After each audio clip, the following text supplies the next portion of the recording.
کہ حضرت بلال حبشی، حضرت صہیب اور سلمان فارسی تینوں زہد کے امام بیٹھے ہوئے ہیں، اور ابو سفیان وہاں سے گزرتا ہے تو وہ کہتے ہیں کہ ابھی تو ہماری تلواروں نے اللہ کے دشمن سے اپنی دشمنی وصول یعنی اس کا بدلہ نہیں اتارا. تو حضرت ابوبکر وہاں سے گزر رہے ہوتے ہیں. حضرت ابوبکر کہتے ہیں تم مکے کے سردار کے بارے میں ایسی لینگویج تو نہ استعمال کرو. لیکن صحابہ کرام کو وٹ بھی تھا کہ یار پوری زندگی لڑتا رہا، اینڈ پہ کلمہ پڑھ لیا، ہم نے تو بدلہ اتارنا تھا اسے. وہ اپنی جگہ جینوئن تھا، یعنی اینڈ پہ آگے پی ٹی آئی جوائن کر لی ہے. آج کے دور میں بات کر رہا ہوں، ٹھیک ہے. تو نبی صلی اللہ علیہ وآلہ وسلم کو جا کے حضرت ابوبکر صدیق نے جا کے بتایا کہ یا رسول اللہ صلی اللہ علیہ وسلم یہ دیکھیں، یہ بلال حبشی کو، سلمان فارسی کو اور صہیب کو ابو سفیان کے بارے میں کیسی بات کر رہے تھے، تو میں نے ان کو منع کیا. تو آپ علیہ السلام نے حضرت ابوبکر کو الٹا ڈانٹ دیا. آپ نے فرمایا تم نے ان کے دل دکھا دیے. آپ کو پتا تھا یار ان لوگوں نے قربانیاں کی ہوئی ہیں. حضرت ابوبکر کی للہ یہ دیکھیں، الٹے قدم واپس آئے اور کہا کہ میں آپ سے معافی مانگتا ہوں اگر آپ کی دل آزاری ہوئی ہو. ہائے ہائے ہائے، یہ بالکل فٹ ان بیٹھتی ہے مسلم شریف کی یہ حدیث دوسری حدیث میں. اچھا اس مسلم شریف کی حدیث میں آتا ہے نہ مسلمان میرے پاس بیٹھتے ہیں، نہ میری اچھی نظر سے مجھے دیکھتے ہیں، تو یا رسول اللہ صلی اللہ علیہ وسلم میری کچھ خواہشات ہیں اگر آپ پوری کر دیں.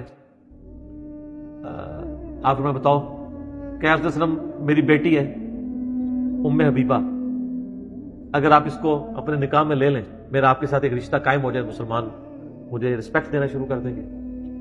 اور یہ میرا بیٹا ہے معاویہ، اس کو آپ اپنا نائب منشی رکھ لیں، یہ کاتب ہے، آپ کے لیے خط و کتابت کر دیا کرے گا. آپ فرمایا ٹھیک ہے، نام، مختصر جواب. اور تیسرا، مجھے کسی جہادی لشکر میں بھیج دیں کہ پہلے تو میں اسلام کے خلاف لڑتا رہا، میں اسلام کے لیے بھی لڑ لوں. آپ فرمایا اچھا. یہ حدیث ختم نہیں ہوتی. وہ راوی کہتا ہے حدیث کا، ابو زمائل ابن عباس کا شاگرد، وہ کہتا ہے کہ نبی علیہ السلام کی عادت تھی کہ آپ نہ نہیں کسی کو کیا کرتے تھے. اگر ابو سفیان خود سے نبی علیہ السلام کو یہ ریکویسٹ نہ کرتا تو آپ کبھی بھی یہ تینوں خواہشات اس کی پوری نہ کرتے. لیکن اس نے خود آ کے ریکویسٹ کی تو آپ علیہ السلام نے اس کو شفقت فرمائی کہ چلو یہ ٹھیک ہے. یہ وہ کاتب وحی کہتے ہیں جی وہ وحی نازل ہوئی اور وہ اللہ کی وحی کے ذریعے نبی علیہ السلام نے کاتب وحی لگایا. یہ کاتب وحی اس طرح لگے ہوئے ہیں ایک سفارش کے ساتھ ابو سفیان کی، وہ بھی تالیف قلب کے لیے، اور اس میں بھی کاتب کے الفاظ ہیں، کاتب وحی والی حدیثیں نہ دس ہیں، وہ بھی ٹھیک ہیں، لیکن وہ پھر اس کے ساتھ اور بہت کچھ جڑا ہوا ہے، وہ بہت تلخ ہے، آپ متحمل نہیں ہیں. اس کے لیے آپ میرا ایک کلپ دیکھ لیں، حضرت معاویہ رضی اللہ تعالیٰ عنہ کاتب وحی، تو میں نے اس میں سارے حقائق کھول کے بیان کیے ہیں. اس کو اسی جگہ پر انکلوڈ کرتے ہیں. ٹھیک ہو گیا.